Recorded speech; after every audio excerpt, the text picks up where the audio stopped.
Rhode Island counts 700 to 900 chronically homeless individuals within its state boundaries. Richard Sampson used to be one of them. I was living behind Walgreens on Elmwood Avenue for almost 2 years. And it just became a way of life. I didn't have to explain anything to anybody. I didn't have any responsibilities, no obligations to anyone or anything. I was just existing. Vulnerable populations make up Rhode Island's homeless. 9% are veterans, 14% are physically disabled, and 30% have a mental illness.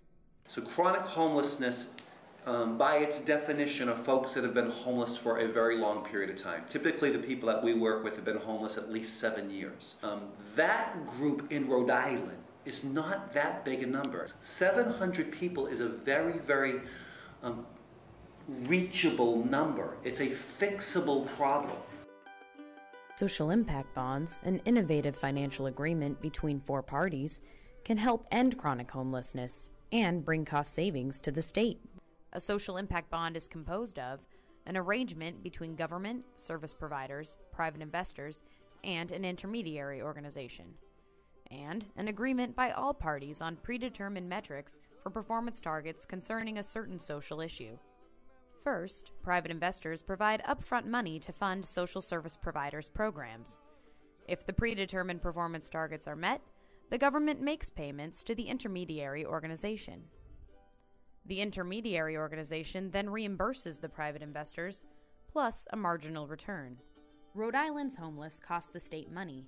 Social impact bonds provide a strategy to preserve state funds by subsidizing only data-driven, efficient social service programs with proven success.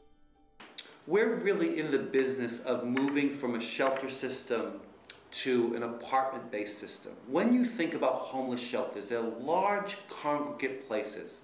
It really is an industrial age approach to homelessness when we have modern technology for addressing the problem. Social impact bonds would channel money to programs providing permanent supportive housing through the proven Housing First model. Ultimately, the risk would be placed on the investor, not the government, for ensuring upfront funding for those who need it most, like Richard Sampson. Sampson has been a client of Riverwood for 3 years. It was a tough road to get to where I am. Like I said, I was in many institutions, and none like this, none like Riverwood and Housing First. They really totally stuck with me, not just in the hospital, when I got out of the hospital. After that, on a daily basis, I get a call. With Housing First and potentially social impact bonds, Richard and his son can now call an apartment their own. It's mine. It means so much more. It was a gift that came at a time when I didn't have anything. Yeah, I think it's a beautiful thing.